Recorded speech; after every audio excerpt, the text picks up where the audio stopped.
Kasus peluru nyasar yang mengenai bahu seorang mahasiswa bernama Febri Julian Saputra, 23 tahun, warga Komplek OPI, Kelurahan 15 Ulu, Kecamatan Seberang Ulu 1, Palembang, mendapat perhatian serius dari Polda Sumatera Selatan.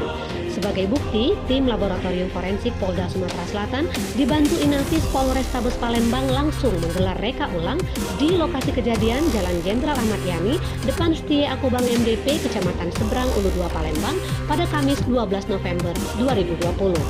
Dalam pra-rekonstruksi ini, polisi menghadirkan korban dan saksi.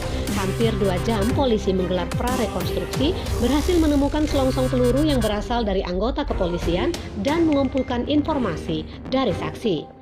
Menurut salah satu warga yang menyaksikan peristiwa tersebut, Rina, 40 tahun, warga Sila Beranti, Palembang, dia sempat melihat sepeda motor yang menghadang mobil Pajero. Setelah itu, pengemudi mobil berlari keluar dan langsung terdengar suara tembakan sebanyak 2 kali ke arah atas. Sementara keluarga korban peluru nyasar tidak ingin memperpanjang permasalahan ini dengan polisi. Junaidi, 55 tahun, ayah korban, mengatakan pada malam kejadian polisi juga telah menunjukkan itikat baik dengan langsung mendatangi kediamannya. Pria Parubaya ini juga mengatakan berdasarkan keterangan anaknya saat kejadian anaknya sedang duduk di depan